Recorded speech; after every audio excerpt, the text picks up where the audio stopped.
18th book, Polybius gives a detailed report on the negotiations between Philip V of Macedon and the Roman general Flamininus during the war between Macedonia and Rome. First, their meeting is described, and then the conversations and retorts they had. After they distrustfully came close, also described in great details, the negotiations started. Polybius writes, He demanded that Philip should withdraw from the whole of Greece, after giving up to each power the prisoners and deserters in his hands. After these accusations, Philip V personally addressed all who were present there. To the demand for the Macedonians to leave Greece, he responded, And what is that Greece from which you order me to withdraw? And how do you define Greece? For most of the Anatolians themselves are not Greeks. No, the countries of the Arge, the Apodote, and the Amphilochians are not Greece. Do you give me permission to remain in those countries? This is certainly one of the most interesting statements that should be deeply analyzed.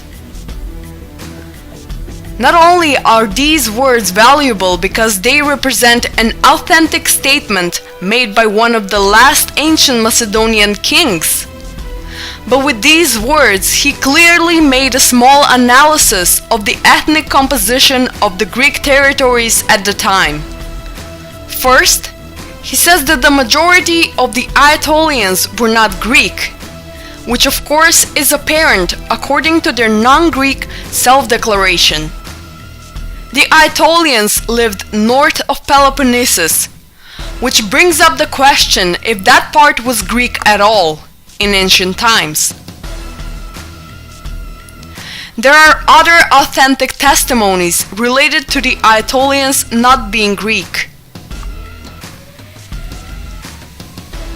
In relation to this, the famous Greek historian Thucydides, in his work History of the Peloponnesian War, writes that the biggest tribe in Aetolia were the Eurythnians, who spoke in a language hard to understand.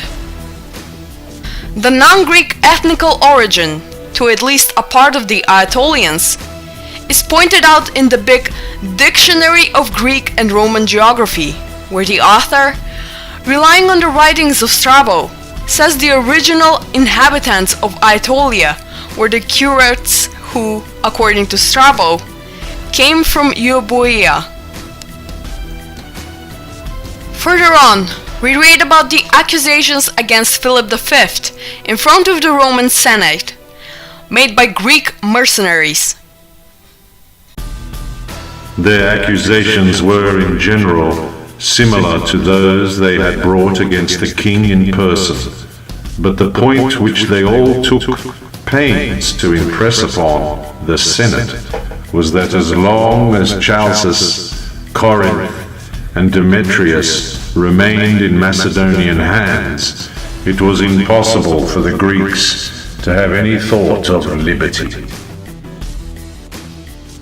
So, the Greeks were under Macedonian reign, and their emissaries in Rome tried to convince the Romans to war against Macedonia and to bring freedom to the Greeks. They also said that as long as Philip owns all of their territories, the Greeks would not gain their freedom. Then, we read a description of the battle at Cynoscapani, in which the Macedonians suffered a great defeat by the Romans.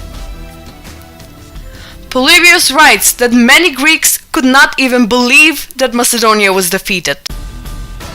Many Greeks on the actual occasions when the Macedonians suffered defeat considered the event as almost incredible, and many will still continue to wonder why and how the phalanx comes to be conquered by troops armed in the Roman fashion. In the following negotiations after Macedonia's defeat, we see the statement made by the Roman general Flamininus, who told the representatives of the Aetolians, "It is in the interest of the Greeks that the Macedonian dominion should be humbled for long, but by no means that it should be destroyed." It was pointed out to Flamininus by a certain Phineas that Philip could renew his power, to which Flamininus replied, "Stop talking nonsense, Phineas, for I will so manage the peace that Philip will not, even if he wishes it, be able to wrong the Greeks." From all this evidence, it is quite clear that Polybius's work represents another strong argument against the present-day Greek propaganda.